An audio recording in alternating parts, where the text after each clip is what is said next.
That region of the world called Southeast Asia is also known as the Indo-Chinese Peninsula. It lies between India and China. Nearest to India and long ruled by Great Britain is Burma, a country that gained its independence in 1948. Two great rivers flow through Burma, the Irrawaddy, almost through its center, and the Salween, which cuts across its eastern flank. On these rivers and their tributaries, the people of Burma depend for much of their livelihood. The Irrawaddy and the Salween are two broad natural highways through the often impassable mountains and tropical forests of Burma. Crafts large and small ply the waters, carrying people and goods to the many towns and villages along the banks of the rivers and their branches. Here, most of the houses are built with the products of the surrounding forest: teakwood poles, bamboo walls, and rattan palm roofs.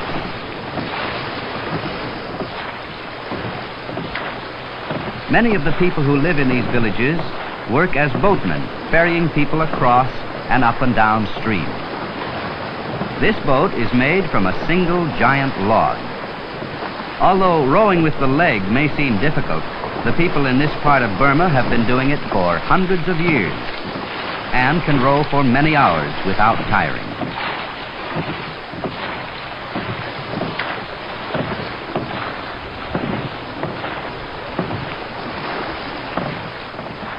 The rivers form fertile mountain valleys where great quantities of rice are grown. The rivers are not used for transportation alone. They provide water for drinking and cooking, fish to eat, and play an important part in the lives of the people. The Burmese people, who are very clean, bathe and wash their clothes along the banks.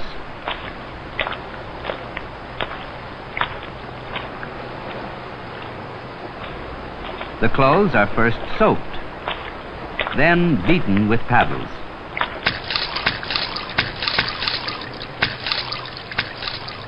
The cool water feels good to Funjin and his son, since most of Burma has a very warm climate with two distinct seasons, rainy and dry.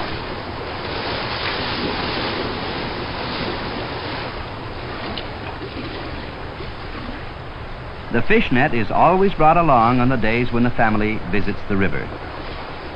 Although throwing the net looks easy, it requires a good deal of practice. If he's lucky, Funjin will catch enough fish to last until the next trip down to the river. Fish are important in providing protein in the diet, which consists almost entirely of rice. Funjin and his family have their own small rice field, or paddy.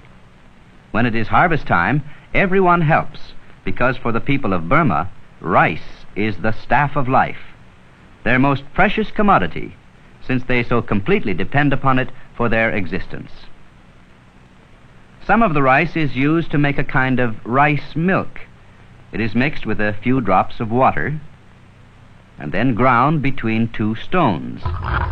While not as nourishing as real milk, which is difficult to obtain, the rice milk does make a fair substitute.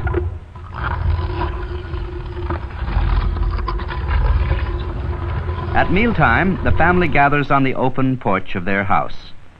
Meals are taken at about 10 in the morning, 5 in the afternoon, and 9 at night.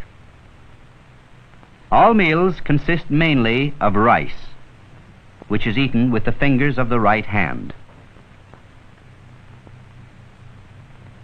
Bamboo grows wild and very quickly in the humid forests around Funjin's village. The trees grow in dense thickets with a great deal of foliage.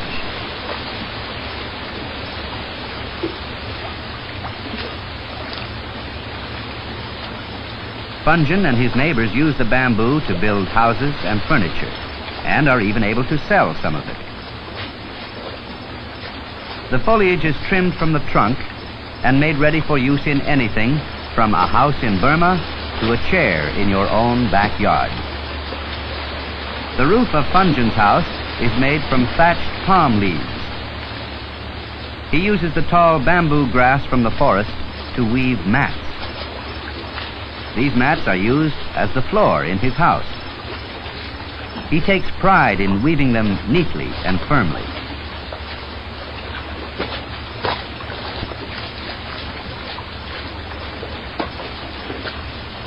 The thatch on the roof must be replaced at regular intervals, since the hot sun and torrential rains tend to rot it.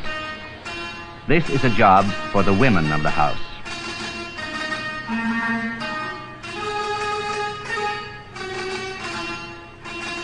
The tropical forest provides nearly all that Funjin requires with which to live. With the aid of his water buffalo, hard timber, which he has cut some time ago, is hauled to a pond. Here it is allowed to soak in water for an entire season. If the logs were not soaked, termites would quickly eat through them. They are then pulled out to be dried in the sun before being used or sold. The hard tropical wood serves them well. The loom is made from it. Funjin's wife weaves cloth for a lungi, which is the long skirt that both men and women wear.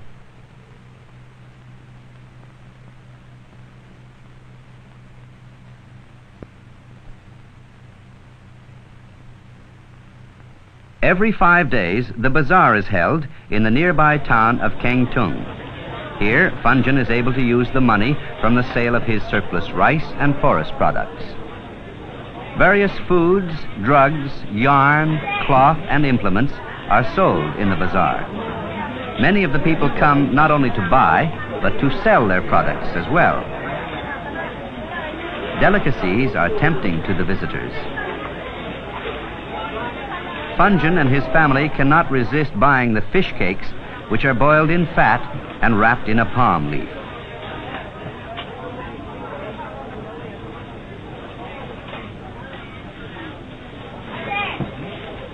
It's pleasant for the family to stroll through the town on these market days and perhaps visit the Buddhist temple.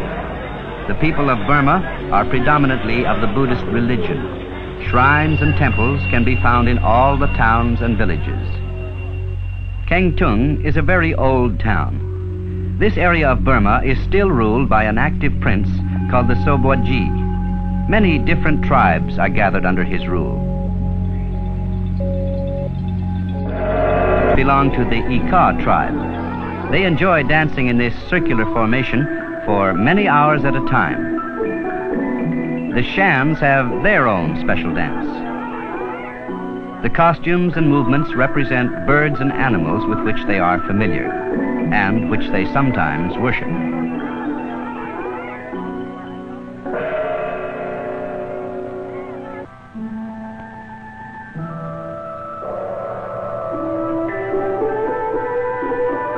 The knife dance is performed only by the most skilled and respected men of the village. There is a good school in the town of Kengtung where children learn English as well as Burmese.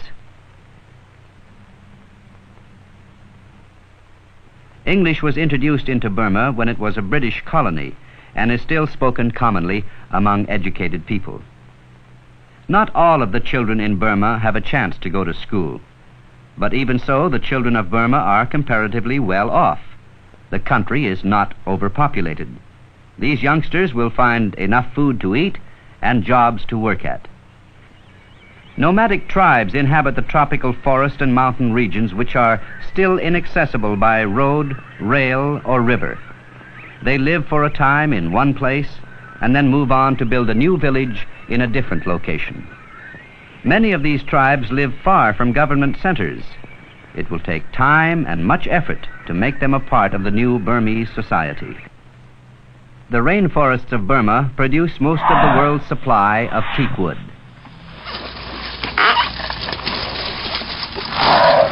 The Burmese elephant has been trained to haul the heavy logs out of the forest to the rivers. Here they are tied together and towed to the mill by tug. There is such a large demand on the world markets for teak wood that there are not enough good trees to meet it. Men ride with the logs all the way to the mill to make sure that none break loose.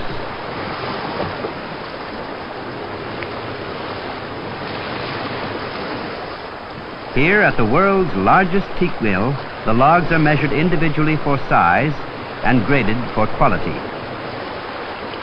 Teak is an extremely heavy, hard, ships, railroad ties, and fine furniture in all parts of the world. Teak is one of Burma's chief exports, along with rice. Burma sells some of its rice to the more heavily populated areas of Asia, which cannot raise sufficient for themselves. The city of Rangoon is the capital of Burma. A fine modern airport serves the airlines of many countries. Rangoon is situated on one of the mouths of the Irrawaddy River and is Burma's principal seaport.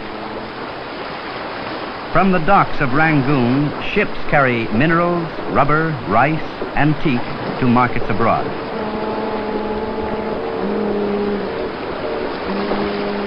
And from abroad, ships bring in textiles, coal, machines. The city of Rangoon is crowned by the golden Shwedagon Pagoda, the most sacred house of Buddhist worship in all Burma. Since according to Buddhist doctrine, eternal merit is gained in building temples, Buddhists try to add to the glory of their shrines and the support of the many saffron-robed monks who are attached to them. The people of Burma are of different origins. Some are mountain tribes, some are Malays, others are Indian, Chinese, and mixtures of the three. But all are uniting in the work of building the new nation of Burma into a strong and stable country, able to provide a better life for its people and take its place among the other growing new nations of Southeast Asia.